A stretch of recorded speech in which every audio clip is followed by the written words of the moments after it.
Bienvenue à tous dans l'émission GEC. Notre jeune épanouie d'aujourd'hui est Richie Bandazi, homme de Dieu chanteur, MC et humoriste chrétien. Il va nous partager aujourd'hui de son expérience avec Christ. Suivons.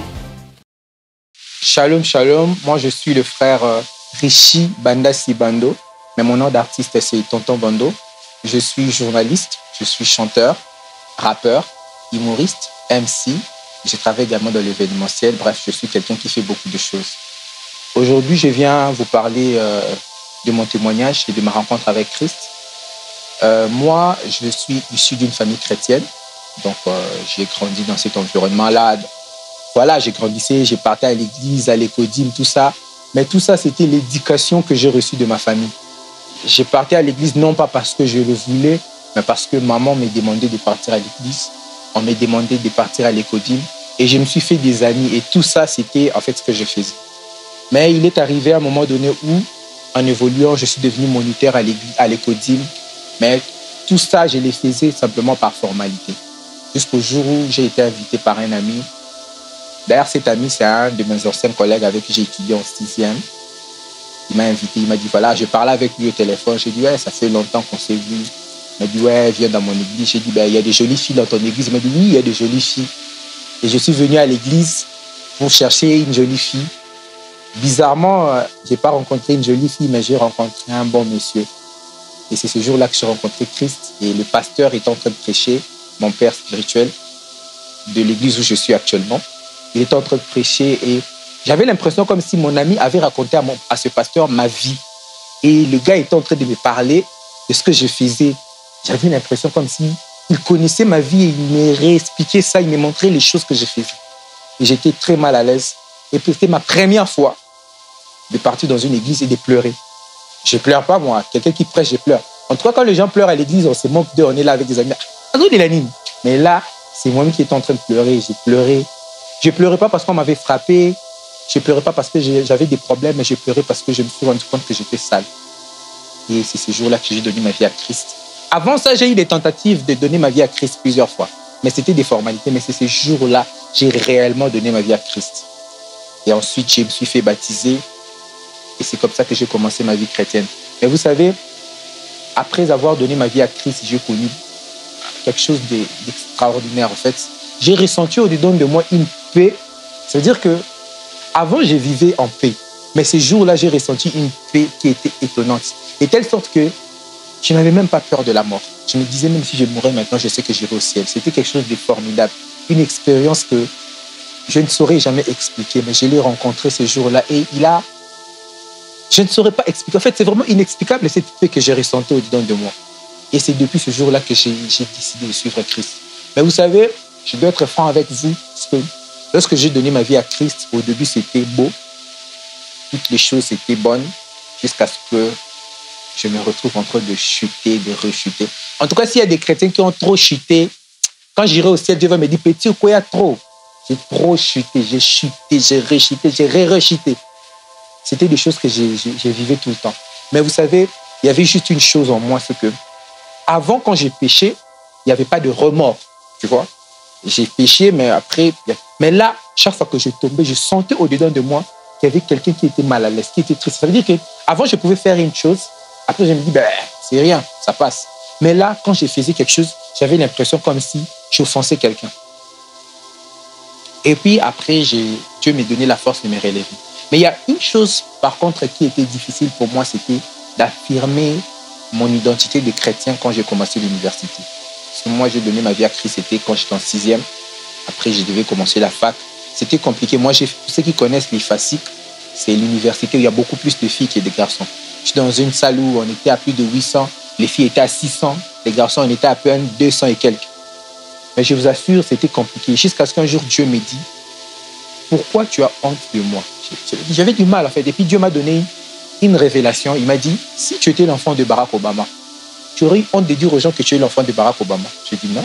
Il m'a dit, mais pourquoi tu as honte de dire aux gens que tu es l'enfant de Dieu, alors que moi, je suis plus Obama? Et c'est depuis ce jour-là, en fait, que j'ai compris que je ne devais pas avoir honte d'être chrétien. Parce que je devais être fier. Et que je ne devais pas cacher mon identité de chrétien juste pour avoir peur de ce que mes amis allaient dire. Parce qu'en fait, moi, je suis ce genre de personne qui aime protéger mes amis. Mais j'ai oublié que mes amis ne sont pas morts à la croix pour moi.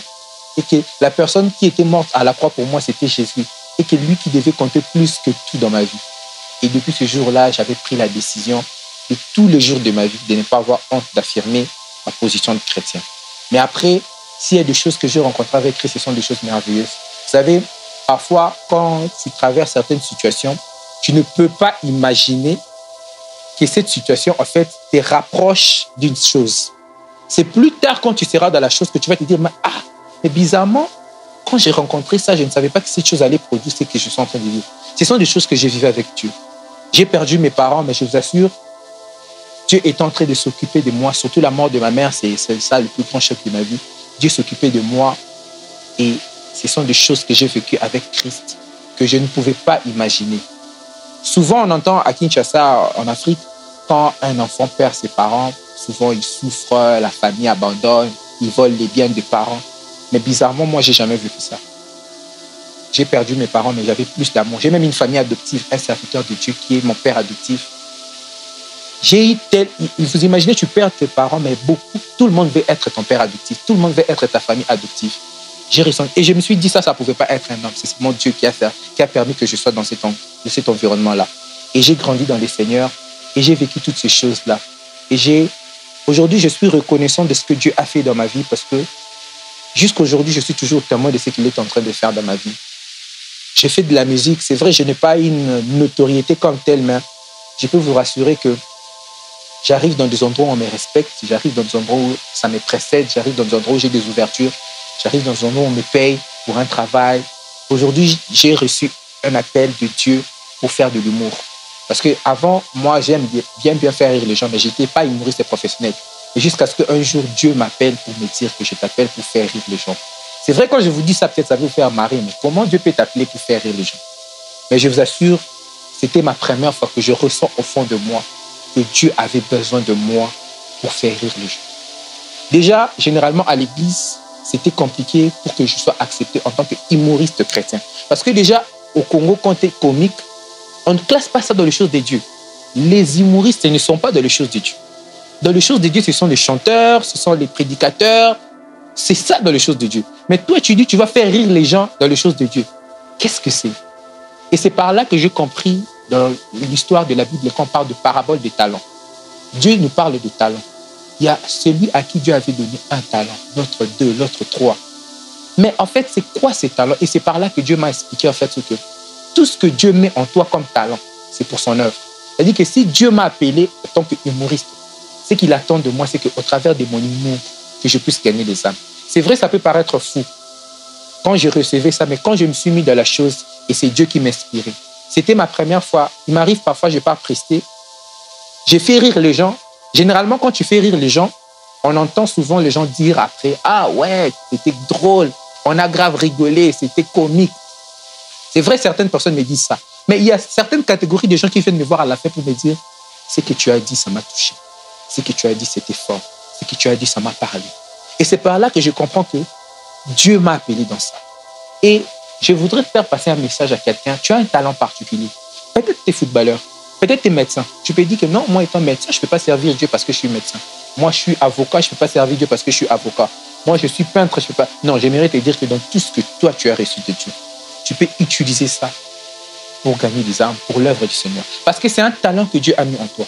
Moi, si j'avais négligé, par exemple, cet aspect de dire, voilà, je vais seulement me concentrer dans la musique, comme je vous ai dit au début, je suis aussi musicien, je suis aussi dans la musique, je vais dire, je vais me concentrer dans la musique, c'est ce qui est accepté à l'église. Mais je vous assure, j'ai plus d'ouverture dans le milieu de l'humour que dans le milieu de la musique.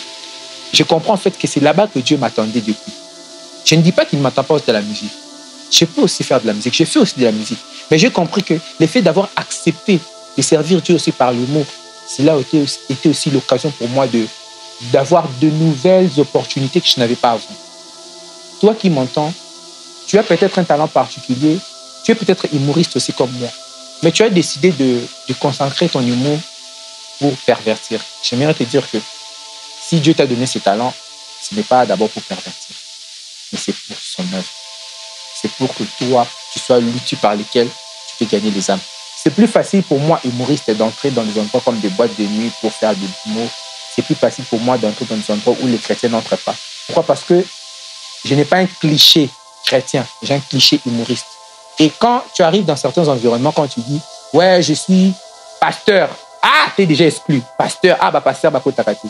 Quand tu dis « Je suis chanteur », tu dis « musicien chrétien », ah, c'est pas des musiciens chrétiens. Mais quand tu dis « Je suis humoriste », ah, humoriste, tu peux venir. Et l'effet seulement d'avoir cette opportunité d'entrer partout, c'est l'occasion que Dieu me donne pour aller là-bas et gagner des gens. J'aimerais dire à quelqu'un, si tu as un talent particulier, peut-être moi c'est l'humour, toi tu as un autre talent que peut-être on ignore. Vous imaginez peut-être t'es DJ. Est-ce que tu peux imaginer que Dieu peut t'appeler tout en étant DJ pour gagner des âmes? Tu mixes tes sons et les âmes sont sauvées. Il y a beaucoup de talents. Tu peux être, je ne sais pas dans quoi, peut-être dans la danse, tout ce que tu peux faire. Mais j'aimerais dire à quelqu'un qui a un talent particulier, ne te sous-estime pas. Si Dieu t'a donné ce talent, c'est pour son œuvre. Comme moi, comme je vous ai dit au début, j'étais un chrétien qui partait, j'étais juste quelqu'un qui partait à l'église jusqu'à ce que j'ai rencontré Christ. Après avoir rencontré Christ, la prochaine étape, Christ m'a éclairé par rapport à ma vision. Toi aussi, si tu veux être éclairé par rapport à ta vision, la première des choses que tu dois faire, c'est de rencontrer Christ.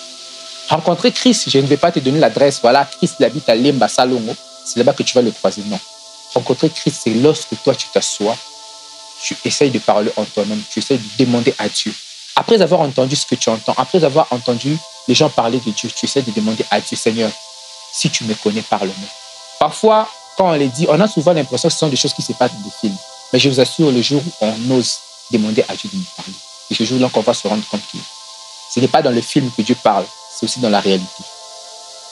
S'il faut chuter, j'aimerais dire à quelqu'un ici que le temps que nous passons à vivre sur Terre, elle est plus courte que le temps que nous passons à l'éternité. Je vais vous donner un exemple simple. Lumumba a vécu, je crois, jusqu'à 40 et quelques. Mais depuis que Lumumba est mort, ça fait plus de 60 et quelques. Ça veut dire qu'on comprend qu'il a plus vécu mort que vivant. Les temps que nous vivons tout en étant morts sont plus grandes que les temps que nous vivons sur Terre. Sur Terre, on ne vit pas assez. Il y a des gens qui sont morts vers les années 1800. Ça fait des années. Il y a des gens qui sont morts il y a plus de 400 ans. Mais peut-être ils ont vécu peut-être jusqu'à 90 ans sur Terre. Même ceux qui ont vécu des Adams, qui ont vécu jusqu'à 90 et quelques. Mais ces gens-là sont morts. Et sont morts plutôt. Et jusqu'aujourd'hui, on ne peut plus parler d'eux parce qu'ils ont disparu. Mais si tu veux marquer ton époque, tu dois maximiser le peu de temps que tu as sur Terre par les talents que tu as reçus de Dieu. Alors, je m'aimerais parler à toi qui me suis en ce moment. Je ne sais pas ce que tu traverses. Je sais que les temps sont durs. Je sais que parfois, ce n'est pas facile d'expérimenter certaines choses dans la vie. Mais si tu laisses la place à Jésus dans ta vie, Jésus viendra changer beaucoup de choses.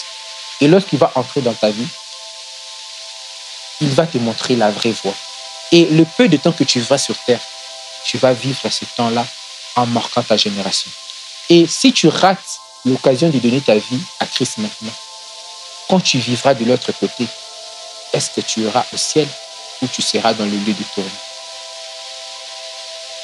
J'aimerais te dire une chose, c'est que il n'y a pas meilleure chose que de donner sa vie à Christ. Je vous ai dit ici que le jour où j'avais donné ma vie à Christ, j'avais senti une paix. Je vous assure, cette paix-là, elle existe. Et si tu veux vivre cette paix-là, donne ta vie à Christ. Je ne vais pas peut-être te demander de prier, mais je vais te demander de faire, d'entrer en toi-même, de faire une introspection et de voir en toi. Je ne te demande pas d'abandonner le péché. Si tu n'es pas en Christ, je ne te demande pas d'abandonner le péché. Parce qu'en soi, Jésus ne nous demande pas de vous demander d'abandonner le péché. Jésus nous demande de vous appeler, de venir à lui. Si tu viens à Christ, c'est Christ qui va te donner la force d'abandonner le péché. Moi, je vous ai dit, j'étais parti à l'église pour chercher une fille. J'étais parti chercher l'amour d'une fille. Mais j'ai rencontré l'amour du Créateur. Et jusqu'aujourd'hui, il comble ma vie. Même quand je tombe, je vous ai dit que j'ai tombé tout fond. Je ne vous dis pas que quand vous allez vous convertir, vous serez directement fort. Il va vous arriver de rencontrer des épreuves, de tomber. Mais comme vous avez accepté d'être avec lui, il va vous accompagner dans ce combat. Il va vous donner la force. Mais acceptez seulement de donner votre vie à Jésus-Christ. C'est la meilleure des choses que vous pouvez faire. Et lorsque vous donnerez votre vie à Christ, c'est en ce moment-là que tout deviendra clair. Les écailles vont tomber. Vous allez comprendre. Moi, ma mère, peut-être elle me voyait partir à l'église. Si elle était vivante et qu'on lui rencontrait des choses que je faisais pendant qu'elle était vivante, je vous jure, elle va faire une crise cardiaque, elle va remourir. Si elle est ressuscitée, on le raconte ma vie, elle va encore remourir. Mais Dieu, il connaissait tout ce que je faisais, il n'a jamais dit ça à quelqu'un. Mais il était patient et il m'a sauvé. Si tu donnes ta vie à Jésus, il va te sauver. Je ne sais pas, mais j'aimerais dire à quelqu'un que Jésus est la personne qu'il te faut. Et si tu pleures, Jésus est celui qui peut essuyer tes larmes. Il y a une phrase que j'ai dit souvent en lingala. Je dis Nzambe aza mutu ya batu oyo bazanga batu. En français, je l'ai dit aussi, Dieu est la personne des personnes qui n'ont personne. Si tu as personne, je te présente Jésus. Et si tu donnes ta vie à Jésus, tu seras heureux. Et Jésus va combler ta vie. Et tout ce que tu as comme talent en toi, il va l'exploiter pour son œuvre. Et tu seras béni et tu seras heureux. Et si toi, tu as déjà donné ta vie à Christ, et tu hésites jusqu'aujourd'hui à exploiter les talents parce qu'il y a des discriminations à l'église, j'aimerais te dire que ce que Dieu a mis en toi là, ce n'est pas pour que tu l'enterres comme dans cette histoire de parabole qu'on nous a racontée. Cet homme-là, il a enterré le talent. Non, n'enterre pas ton talent. Exploite-le. Parce que c'est lui qui va exploiter son talent. Le maître lui dira, bon et fidèle serviteur, entre dans le repos de ton maître. Je suis heureux de partager avec vous ce témoignage. C'était votre frère, Rishi Bandassi, Tonton Bando. Shalom, que Dieu vous bénisse. Mon cœur n'a plus de faille depuis qu'on s'est connus. Entends-je mon